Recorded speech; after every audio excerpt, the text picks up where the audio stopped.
vous êtes écoutés mutuellement, certains s'étaient déjà rencontrés. Est-ce qu'il y a des choses qui ont fait écho à votre propre travail, votre propre discipline?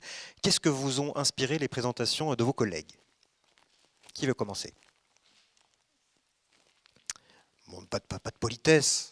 Allez-y. Allez, je veux bien commencer. C'est vrai Jacqueline que Capot. j'ai trouvé ça très intéressant parce qu'en fin de compte, il y a une grande résonance en fin de compte dans nos discours. On touche tout de même des domaines. On a évoqué, bon, évidemment dans mon travail, mais ce qu'on voit exactement, c'est l'histoire de la figure, de l'importance du paraître et donc de toutes les pathologies que ça peut entraîner derrière et qui ont été parfaitement illustrées aussi par ces événements traumatiques qui peuvent aussi changer.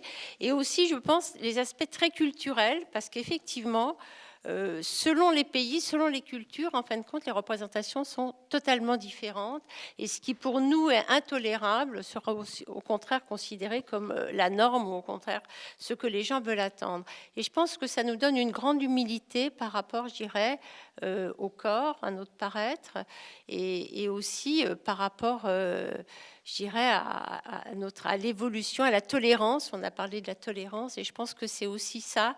Notre défi, c'est de pouvoir apprendre à voir l'autre, à le respecter et à l'apprécier tel qu'il est, même si ce n'est pas exactement le schéma idéal de nos sociétés occidentales, qui est tout de même extrêmement, je dirais, défigurant par rapport à la réalité des choses. La tolérance de l'obésité, c'est un vrai problème, par exemple. On voit bien que le surpoids, c'est quelque chose qui est devenu de la routine. On voit bien que du coup, il y a des gens qui ne vont pas pouvoir trouver peut-être justement un partenaire. Et je pense qu'il faut donc accepter la différence. Donc c'est une grande leçon de tolérance, je pense, et que tout le monde l'a illustré d'une manière ou d'une autre. Véronique Boudon-Millot, depuis votre connaissance de la médecine antique dont vous êtes spécialiste, les choses plus actuelles qui ont été évoquées à la suite, est-ce que ça vous a évoqué des choses? Est-ce que vous vous êtes dit, tiens là, ça fait résonance avec certains savoirs antiques?